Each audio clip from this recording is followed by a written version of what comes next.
How to launch a tech startup when you are a non-technical founder. If you look at many of the giant tech unicorns, private companies with over $1 billion valuation, and the major players in the public markets such as Apple, Microsoft, IBM, Google, and Amazon, you will find that the founders were often software or electrical engineers. Jeff Bezos, CEO of Amazon.com, graduated from Princeton summa cum laude with 2 Bachelor of Science degrees in electrical engineering and computer science. In a study, IBM researchers found that 33% of the S&P 500 CEOs' undergraduate degrees were in engineering, and only 11% were in business administration. So, what if you're not a technical founder, engineer, or software programmer? Should you quit now because you're wasting your time? No.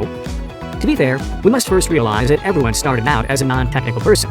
Through education, experience, passion, and training, these people learned a specific, hard skill. You can do the same.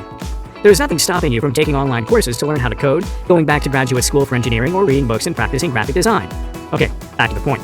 This post is for the non-technical founder who has no time, money, or desire to become a technical founder. In other words, you are an entrepreneur, businessman or woman, or what I like to call a generalist. Someone who has many passions that to choose just one would be anguish. The opposite of a generalist is a specialist. The specialist tends to be a technical person with one passion or skill. To launch a startup as a non-technical founder, you will need the proper mindset and skill set. The mindset. You must understand that the technical person needs you as much as you need them. But what do they need from you? Travis Bizioren, CEO and non-technical co-founder of Kibin.com, a tech startup that provides editing services, said this on Quora. I thought it was so good, I had to put the whole thing. Inspiration. You're the ideas man, the guy with all the answers because you can't sleep most nights due to your constantly racing mind on how to solve the next puzzle piece in your elaborate plan. A person that can do that is not only invaluable, but irreplaceable. It rubs off on people. You will create excitement with the people you talk to and interview, and they will become incredibly loyal because they believe in you and your vision. I honestly feel that a lot of people struggle to find a technical co-founder because they're lazy. They think they can put some initial thought into an idea, pass it to a tech guy, and poof, they have a product.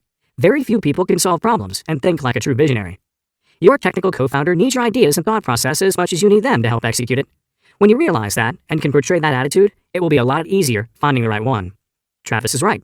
Your mindset is full of ideas and execution plans, growth opportunities, designs, products, pitches. You see the future. You see how you can help people, and because of this, you cannot sleep.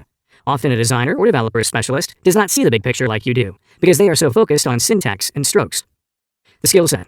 From Travis's answer above, we see the 4 assets a non-technical co-founder brings to the table.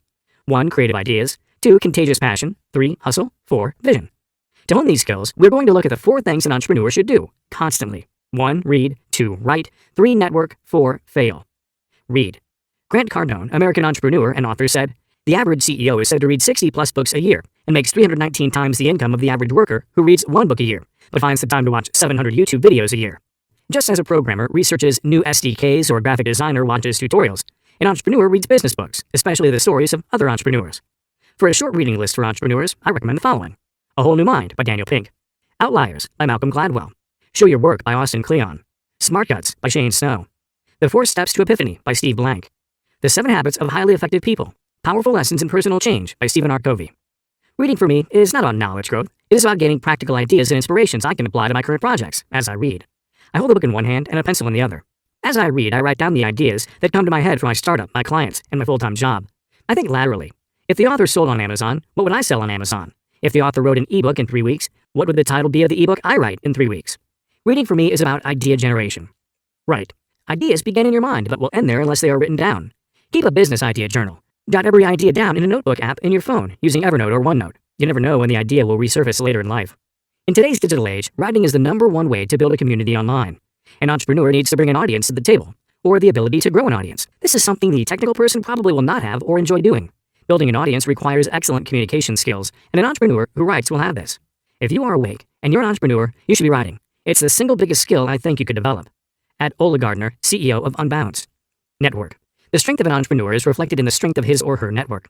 While technical people can build or design on their own, an entrepreneur needs to find the right people. Often, an entrepreneur is the one that knits a project together. He finds the right people to put in the right seat on the right bus. Josh Chandler, a young UK-based entrepreneur, said a strong network is critical to the success of a young entrepreneur. In his article, How Young Entrepreneurs Can Build a Thriving Business Network, he said, "As a young entrepreneur, I know there are 2 factors which have made a huge difference to my success. They are determination and a great business network. As a non-technical founder, you may believe that it would be so much easier if you were able to build the product yourself. But there are plenty of non-technical entrepreneurs, now billionaires, who did not lift a finger to build. Reid Hoffman, co-founder of LinkedIn, studied philosophy, but jumped into entrepreneurship to best influence the world. His net worth is estimated to be $4.7 billion. Richard Branson, serial entrepreneur and founder of the Virgin brand, had dyslexia and performed poorly academically. His first business venture was the high school music magazine Student, which experienced overnight success. Branson lives on his own island and is valued at $4.9 billion. Whether you have a background in philosophy or media, it does not require a technical or academically prestigious background to be successful as an entrepreneur. Branson and Hoffman will be the first to tell you that people are the key to capitalizing on any opportunity. Fail. There are lessons you will only learn by failing. Of course, to learn from failure means that you have to act. If you call yourself an entrepreneur and tell groups of people all about your ideas but never act, then you are merely a thinker and a talker. An entrepreneur earns his stripes by executing. The fear of failure winnows the thinkers and talkers from the doers. The entrepreneur has this fear too, yet soldiers forth. Failure is a skill of the entrepreneur. She learns from it, builds relationships from it, and develops strategies from it to use in the future. My first startup failed, but the lessons I learned from it will stick with me for the rest of my life. Article coming soon. And were well worth the lost investment. One of my favorite quotes in the last year was spoken by an entrepreneur on Reddit. He said, "You will learn more in 3 days of acting than in 6 months of researching." Talking about ideas is easy. Taking action is difficult. Failing is more difficult. Taking action after failure is the pathway to success. Summary. Do you need a technical degree skill to succeed as a founder? No, but it would not hurt. What should the mindset of a non-technical founder be? Inspiration. Have a strong vision with creativity and passion. What should the skill set of a non-technical founder be? Read, write, network, and fail. Act. These will influence your mind and train you to be the entrepreneur your technical partners need you to be to launch a startup.